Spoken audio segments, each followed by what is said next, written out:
आपले पैसे त्यांच्या बापाला देणं भाग आहे.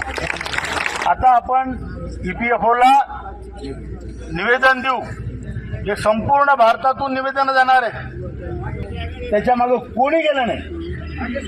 7,500 महागाई भत्त्याची मागणी आपण पंतप्रधानांशी 2 वेळ चर्चा केली. त्याच्यापेक्षा पॉलिटिकल सिस्टम मध्ये कोण मोठं आहे. आदरणीय मोदीजींशी 2 वेळ चर्चा केली. वित्तमंत्र्याशी 2 वेळ चर्चा केली. या बसू दे त्यांना. वित्तमंत्र्याशी 2 वेळ चर्चा केली.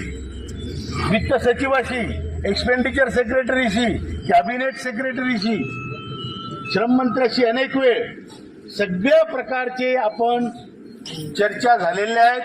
ग्राउंडवर झालेलं आहे. आता फक्त बाकी आहे डिक्लेरेशन. आपण पहिलेही सांगितलेलं आहे की सरकार काय करतं